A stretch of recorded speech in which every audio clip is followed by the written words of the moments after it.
Eu queria que a gente abrisse a Bíblia, então, em Salmo 84, como eu disse, vai ser uma meditação um pouco mais breve, para a gente não se estender muito. Quero falar para vocês hoje um assunto que eu dei o nome de coração de peregrino. Salmo 84, nós vamos ler o versículo 5.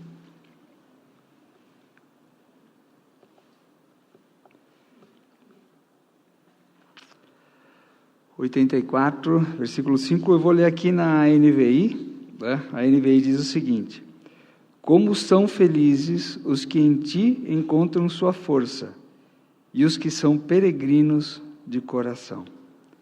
Se alguém tem a nova versão na linguagem de hoje, lá diz assim: felizes são aqueles que de ti recebem forças, e que desejam andar pelas estradas que levam ao Monte Sião. No decorrer da mensagem eu vou estar explicando, vocês vão entender essa diferença, que é peregrinos de coração ou que desejam andar pelas estradas que levam ao Monte Sião. Elas têm praticamente o mesmo significado, tá? Então a primeira coisa que eu quero ressaltar, olha o que esse salmo diz para nós: felizes os que em ti encontram a sua força. Não são as pessoas que se sentem autossuficientes, mas são aquelas que procuram depender de Deus. E depender de Deus, ele exige uma atitude de coração que é muito difícil para nós, que é não sermos orgulhosos. O contrário de dependência, né, é o orgulho que nós temos de não querer depender de ninguém. E é fácil da gente explicar isso porque o mundo nos ensina hoje, né, que a gente pode tudo, né? Tá cheio de livros aí, eu li vários desses aí, de que ensinam a gente de que a gente pode tudo, que você consegue, é só se esforçar. E a gente lê esses livros, eles são simples, né? São fáceis de a gente entender, só que a gente acaba não conseguindo. Talvez 90%, 95%, sei lá quantos, tá? Não conseguem. E o que a gente acaba conseguindo com isso? Consegue frustração, consegue depressão, tá? Porque eu não sirvo, eu não presto, né? Só eu não dou certo. E não é isso. Esses livros, eles têm uma essência boa, mas nós precisamos de Deus para ajudar a transformar o nosso coração, que isso é o mais importante. Por isso nós devemos buscar em Deus a nossa força, ter a dependência dEle. E a segunda parte desse versículo, que é o que eu quero me concentrar mais em fundo com vocês aqui, é que diz que felizes são os que encontram em ti a sua força e que são peregrinos de coração. Vamos entender então o que quer dizer peregrinos de coração. Eu fui pesquisar lá no dicionário, né? Peregrino significa um indivíduo andante que empreende longas jornadas. Esse era um termo muito usado na antiguidade, né? Na Bíblia antiga, quando o povo judeu ele deveria ir até Jerusalém. Ele fazia essa peregrinação, ele ia a Jerusalém, né? Era o costume, né? Isso era uma ordem que foi dada por Deus, né? Que eles deveriam ir. E essa era uma jornada bem longa, né? E esse termo era bastante conhecido naquela época. Quero fazer um ressalto aqui, né? Que peregrinação não tem nada a ver com romaria, tá, gente? Vamos separar bem as coisas, né? Peregrinação, que está aqui nesse sentido, como estava na Bíblia, era o que os judeus faziam. Eles iam até Jerusalém fazer o quê? Pagar pelos seus pecados. Eles iam lá reconhecer quem era Deus. E dessa forma eles sabiam quem eles eram. Dependiam de Deus para tudo. Então eles faziam, imagina, essa peregrinação era para isso, né? Ao contrário do que a gente vê nas romarias, as pessoas vão pedir coisas justas, coisas corretas até, mas fazem da maneira errada. Vão à fonte errada, tá? E vão só com um interesse específico e muitas vezes até por negócios, né? Mas pulemos essa parte. Voltando à peregrinação, essas jornadas que o povo judeu empreendia, elas chegavam a levar às vezes até 15 ou 20 dias, conforme a distância, né? Porque Jerusalém tinha lugares que dava até quase 300 ou 400 quilômetros de Jerusalém. E eles faziam isso até mais de uma vez por ano. Então vamos imaginar, né? Nós no lugar deles, para fazer essa jornada. Não tinha ônibus, não tinha trem, não tinha nem estrada, Nem sempre os caminhos eles eram tão bem conhecidos, né? As pessoas tinham que ter uma noção boa, né, de como eles iam fazer esse caminho, tá? Eles tinham que ter uma boa orientação. Então, imaginemos que essa jornada, ela exigia muito das pessoas. Vamos falar de 3 pontos. Né? Primeiro, ela exigia persistência, né? A pessoa tinha que estar decidida mesmo. Ela não podia dizer assim, vou ver se dá, né? Eu vou fazer o seguinte, vou até Nova Milana, se eu cansar eu volto. Não é assim. As pessoas tinham que estar decididas. Então eu vou empreender essa jornada. Elas provavelmente ficavam um tempo pensando sobre isso para se convencer. Segundo, elas tinham que ter energia, elas tinham que pensar na energia que elas iam despender ao longo do caminho. Então elas tinham que ter mantimentos, elas tinham que pensar em levar coisas juntos. A maioria levavam um burrinho, né, para carregar os mantimentos, carregar alguma coisa, alguns nem isso levavam. Iam a pé, iam sozinhos. E uma terceira coisa que tinha que pensar é que ia ter que pernoitar no caminho. Era costume, muitas vezes, encontrar estalagens, né, ou pousadas na jornada. Eles já tinham uma certa tradição, eles andavam tanto tempo, paravam, mas algumas paradas, elas eram ao relento. Tá? Então, eles tinham que se preparar bem, né? E com tudo isso, e além disso, eles procuravam ir em grupos, porque aí tem uma outra característica importante, porque muitas vezes esses caminhos podiam aparecer feras, né? A Bíblia conta que volta e meia aparecia um leão lá. Então uma pessoa sozinha seria frágil, mas um grupo, dificilmente uma fera dessas atacaria, elas geralmente espantaria essas feras, né? Então eles tinham que pensar onde ficar, eles tinham que ter provavelmente uma túnica extra, né, para poder se cobrir à noite, porque fazia frio também, né? E aqui então eu quero que a gente faça uma pausa, né, para nós nos colocar no lugar desses peregrinos. Felizmente, né, nós não precisamos mais de fazer essa obrigação que os judeus tinham, né, porque eles tinham que fazer essa obrigação. Graças a Jesus, hoje, nós temos o Espírito Santo dentro de cada um de nós. E por isso nós não precisamos fazer isso. Nós podemos nos relacionar com Deus dentro de nós.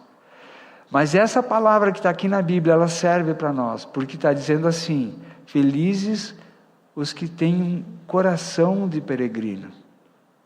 Não é que a gente precisa ser peregrino, mas a motivação do nosso coração deve ser a mesma a motivação de um peregrino. Por isso que, quando nós nos colocamos no lugar de um peregrino, nós poderíamos nos perguntar, primeiro, estamos firmemente decididos que devemos andar na direção do reino de Deus? Como aqueles peregrinos decidiam que eles tinham que fazer essa jornada. Será que eu estou realmente convencido que eu tenho que fazer essa caminhada? Que vai valer a pena o esforço que eu vou ter que fazer? Será que eu tenho sido persistente, nessa caminhada? Uma outra pergunta, será que nós temos andado pelo caminho certo? Estamos andando na direção certa ou nós estamos nos dispersando? Muitas vezes, eu imagino que eles, devia ter momentos assim que eles estavam olhando, né, mudava o cenário, talvez primavera, verão, mas a estrada é aqui mesmo, né? Ou então, muitas vezes vai caminhando lá, vai se distraindo e quando vê, mudou a rota. Tá? Isso acontece com a gente hoje. Nós temos a profunda certeza de que o melhor é caminhar no reino de Deus, nós que estamos aqui hoje. Mas quantas vezes nós estamos conversando com alguém, quantas vezes nós nos distraímos, daqui a pouco nós entramos por jornadas, né? Assumimos compromissos, muitos compromissos, quando vê a gente está dividindo a nossa vida a tal ponto que o reino de Deus se torna muito secundário na nossa vida. Uma outra pergunta para a gente refletir também, o que é que nós estamos levando nas nossas bagagens? O que está ocupando espaço na nossa jornada? Será que a gente não está carregando um peso inútil que está tomando a nossa energia? São reflexões importantes, né? Uma vida de peregrino, então, né, repetindo aqui, ela exige persistência, ela exige que a gente se concentre no caminho e que a gente leve somente o essencial, que a gente não desperdice a nossa energia. Então eu queria que cada um de nós agora pensasse por uns instantes, né? Como está a minha jornada? Eu tenho sido persistente? Ou eu estou desanimando com facilidade? Mesmo que eu não esteja vendo o reino de Deus, mesmo que eu não esteja ainda enxergando Jerusalém como eles enxergavam, eles tinham os marcos, né? Olha, já estou aqui, já estou aqui. Eu creio que cada um de nós tem os nossos marcos. Eu creio que Deus tem feito muitas coisas na vida de cada um de nós. E que a gente tem que olhar para esses marcos. Eu creio que cada um de nós que aceitou Jesus um dia, né, hoje está muito melhor do que antes. E se você parar para pensar, não importa se é 1 ano de conversão, se é 10, a gente vai ver várias situações da nossa vida onde nós vimos a mão de Deus conosco. Então vamos usar toda essa história que nós já temos, para que isso nos anime na caminhada, para que isso traga persistência para nós. Vamos pensar também que pesos desnecessários eu estou carregando. O que será que eu estou levando que é inútil e que eu não precisava estar levando? O que tem me feito desviar desse caminho? Às vezes a gente acumula coisas, nos esforçamos muito, né, por certas coisas que não têm tanto valor. Então uma coisa importante é a gente pensar na relação custo-benefício, o esforço que eu estou dedicando, está valendo realmente a pena? Muitas vezes nós deixamos família, deixamos coisas importantes, deixamos de ler a Bíblia, né, porque tem algo que nós estabelecemos e que está nos cobrando, está nos tirando aquele espaço mais importante que nós poderíamos estar tendo de comunhão com o nosso Deus. Ser peregrinos de coração é revisarmos as motivações do nosso coração. Quais são as minhas prioridades? Eu vou ler aqui o versículo de 1 João 2:15, 16, que é um chamado para isso. Ele diz: não amem o mundo, nem o que nele há. Se alguém ama o mundo, o amor do Pai não está nele. Pois tudo o que há no mundo, a cobiça da carne, a cobiça dos olhos e a ostentação dos bens, não provém do Pai, mas do mundo. Eu quero terminar aqui, pessoal, dizendo que a gente precisa se animar na jornada. Não vamos nos colocar um peso de achar que está tudo ruim. Não. Vamos ter um coração voltado para Deus e admitir que nós somos uns peregrinos. E que nós estamos bem na jornada. Nós viemos até aqui. Deus nos sustentou até aqui. E que a gente possa ter firmeza para continuar nessa jornada.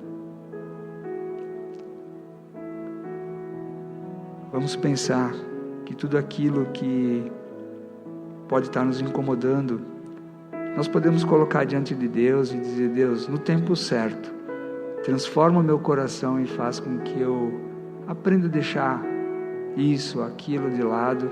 Não precisa sair agora segunda-feira e dizer: a partir de hoje vai ser tudo diferente. Não é assim que as coisas funcionam. Nós precisamos de Deus. Nós podemos pedir: Deus, transforma o meu coração e o meu entendimento. E que quando as pessoas olharem para nós na rua, elas possam dizer: aí vai um peregrino em rumo ao reino de Deus, como eles diziam para as pessoas naquela época. Amém?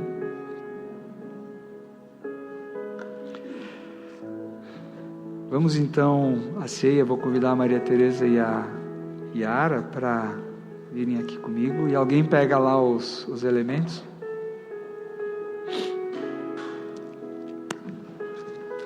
Queria que a gente pensasse, é bom gravar um pouco algumas coisas que ficou na tua mente nesse momento, na minha mente, tá? Sim. E pode escrever um bilhete lá, põe no bolso, põe no banheiro, não? Escreve lá: peregrinos de coração, e vê o que isso pode dizer para ti durante a semana. Eu acho que é isso que mais Deus tem falado no meu coração. Eu, nesses últimos 15 dias, faz umas 3 semanas que isso tocou meu coração, eu já aliviei 2 decisões importantes que eu queria tomar por causa disso. Eu escrevi isso lá e deixei lá, peregrinos de coração. Então, quando eu estava diante daquilo, eu pensava, será que isso vale a pena ou não vale? Tá? Então, eu queria deixar essa mensagem para vocês.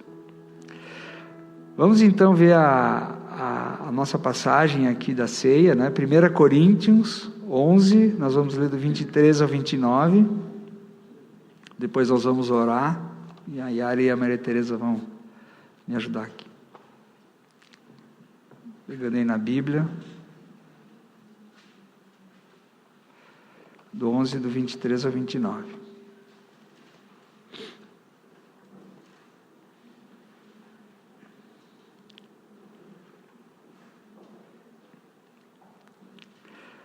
Eu vou ler, na NVI. Pois recebi do Senhor o que também lhes entreguei, que o Senhor Jesus, na noite em que foi traído, tomou o pão, e tendo dado graças, partiu-o e disse: isto é o meu corpo, que é dado em favor de vocês. Façam isto em memória de mim. Da mesma forma, depois da ceia, ele tomou o cálice e disse: este é o cálice da nova aliança no meu sangue. Façam isso sempre que o beberem em memória de mim. Porque sempre que comerem deste pão e beberem deste cálice, vocês anunciam a morte do Senhor, até que Ele venha. Portanto, todo aquele que comer o pão ou beber o cálice do Senhor indignamente, será culpado de pecar contra o corpo e o sangue do Senhor. Examine-se cada um a si mesmo, e então coma do pão e beba do cálice, pois quem come e bebe sem discernir o corpo do Senhor, come e bebe para a sua própria condenação. Vamos pedir então para o pessoal vir pegar aqui os elementos, e aí enquanto isso vai tocando a música...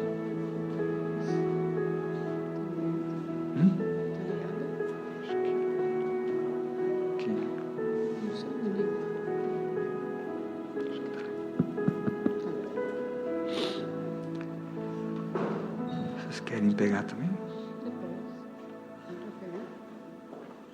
Acho que é. Pegue e põe aqui.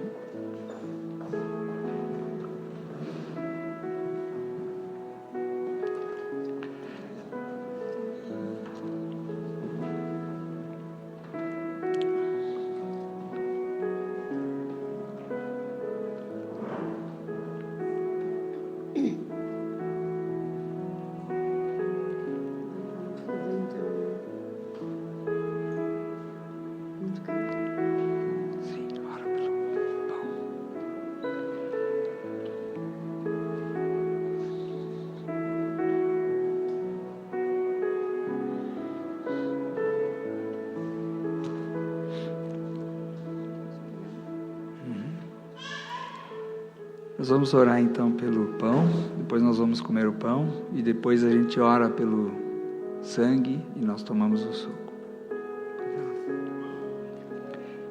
Jesus, te agradecemos, Pai, e te louvamos por esse dia, por esse tempo que tivemos aqui, por esse louvor, por esse estudo, Pai, e que possamos, Pai, refletir tudo o que ouvimos e te agradecer imensamente por ter morrido por nós na cruz, por ter nos resgatado, ter pago os nossos pecados, Pai. Te louvamos e te agradecemos por isso. Obrigada, Jesus, e em nome do teu Filho. Amém. Vamos comer então.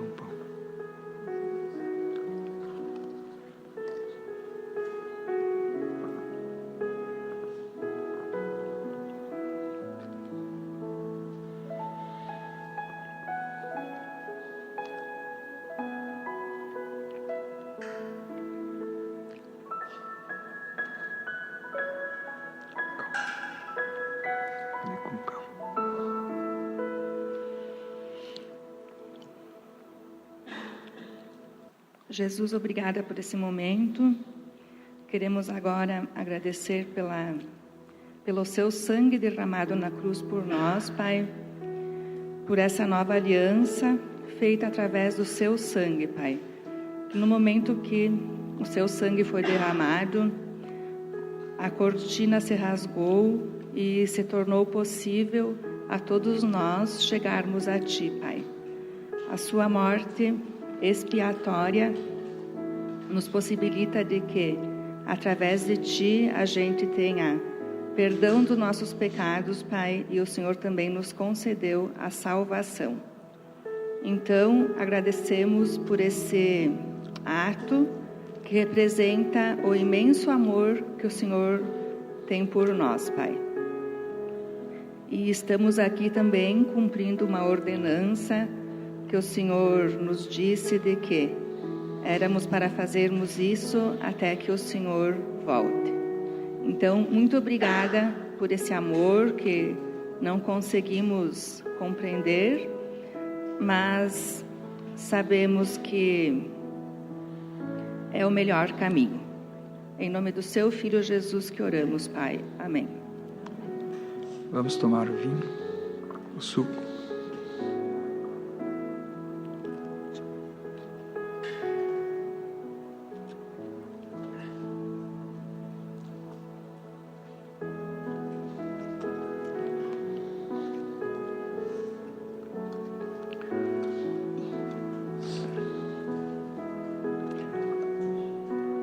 Amém. Espero que todos possam ter um bom domingo, uma boa semana. Quero falar mais uma história sobre a peregrinação. Eu não sabia se eu ia encaixar ou não, mas agora no final eu vou compartilhar. Porque vocês já viram falar dos caminhos de Santiago de Compostela? Já devem ter ouvido falar. Não sei se alguém aqui já fez, não. Mas, enfim, é muito comum. Fui pesquisar, isso não é uma peregrinação religiosa, porque na verdade era um caminho dos mercadores, né? Muita antiguidade, e dá em torno de 800 quilômetros. E ele é muito famoso, as pessoas gostam muito de fazer isso, é tipo um desafio, né? E eu já vi um livro de uma pessoa, conheço pessoas que já fizeram, né? E já vi outros relatos, assim, todo mundo fala a mesma coisa, porque cada um tem que se levar na mochila, os mantimentos, um tênis extra, tal. Tem onde ficar, mas um dia é um saco de dormir, eles vão ter, outro dia é numa pousada, tal. E todos falam a mesma coisa, que eles vão deixando muitas coisas pelo caminho, que a mochila começa com 7, 10, alguns 11 quilos, e termina às vezes com a metade, porque na jornada a pessoa se dá conta que está levando coisa demais, porque antes da jornada a pessoa quero me garantir com isso, eu quero, né, se tiver tal coisa eu vou ter isso, se tiver tal coisa eu vou ter isso, tá? E eu penso que nós deveríamos pensar dessa forma. Nós não precisamos nos garantir com muita coisa, tá? Felizes aqueles que buscam em Deus a sua força e que são peregrinos de coração. Amém? Que essa mensagem fique conosco.